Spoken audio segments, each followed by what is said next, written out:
ఒకానొకప్పుడు విజయనగరమనే సామ్రాజ్యాన్ని శ్రీకృష్ణదేవరాయలు అనే రాజు పరిపాలించేవారు. ఆయన ఒకరోజు నిద్రలో ఒక కల కన్నారు. ఆ కలలో ఆయనకొక అందమైన భవనము కనిపించింది.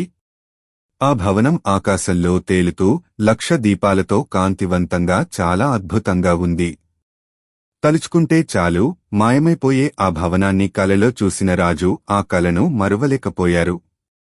మరుసటి రోజు సభలో ఆయన ఆ కలను వివరించి దాన్ని నిజం చేయాలన్న ఆయన గట్టి నిర్ణయాన్ని అందరికీ తెలిపారు.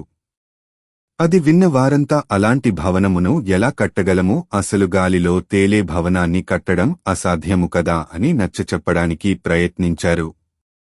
రాజు కోపగించుకుని, అదంతా నాకు అనవసరం. మీరేం చేస్తారో నాకు తెలీదు కాని నా కల నిజమవ్వాలి. అలాంటి భవనాన్ని కట్టిన వారికి నేను 1,00,000 వరహాలను బహుమానముగా ఇస్తాను, లేదా మీరందరూ నాకు కనిపించకండి అని ఆజ్ఞాపించారు. అది విన్నవారంతా నిర్ఘాంతపోయారు. ఎన్ని రోజులు గడిచినా రాజు ఆ కలను మరువలేదు. ఒకరోజు సభకొక వృద్ధుడు వచ్చాడు. నెరిసిపోయిన గెడ్డం, జుట్టు, మీసాలతో పాపం అతి కష్టం మీద కర్రతో నడుస్తున్నాడు. రాజు దగ్గరకు వచ్చి, నాకు అన్యాయం జరిగింది, న్యాయం చేయండి అని రాజుగారిని ప్రార్థించాడు.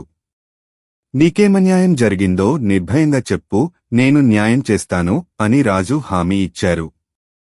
నా దగ్గర 100 నాణెములున్నాయి స్వామీ, అవి ఒకరు దొంగలించుకుపోయారు. నాకు వారెవరో తెలుసు, నా నాణెములు అడిగి ఇప్పించండి అని ఆ వృద్ధుడు విన్నపించాడు. శ్రద్ధగా విన్న రాజు ఈ దొంగతనం ఎవరు చేశారు, ఎక్కడ చేశారు అని ప్రశ్నించారు. వృద్ధుడు తడపడడం చూసి, నీకేమీ భయం లేదు, చెప్పు అని రాజు ప్రోత్సహించారు. నా 100 నాణెములు దొంగలించింది మీరే స్వామీ అన్నాడు వృద్ధుడు. నిన్న రాత్రి నా కలలోకి వచ్చి మీరే అవి దొంగిలించారు అని అన్నాడు. రాజుకి చాలా కోపం వచ్చింది. ఏమిటీ వెటకారం?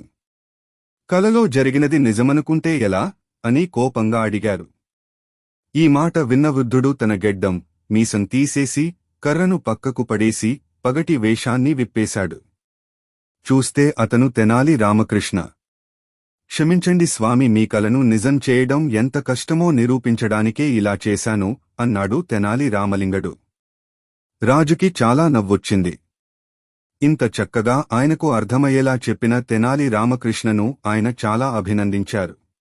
ఈ కథ ద్వారా మనం తెలుసుకోవాల్సిన నీతి ఏమిటంటే, తెనాలి రామలింగడు తన చురుకుదనం, జ్ఞానంతో రాజుకి సత్యం చూపించాడు. కలలోని అసాధ్య భవనం గురించి నిజం చేసే ప్రయత్నం వృధా అని చెప్తూ రాజు మనసు మార్చాడు. ఈ వీడియో గనుక మీకు నచ్చినట్లయితే వీడియోని లైక్ చేసి ఛానల్ని సబ్స్క్రైబ్ చేయండి.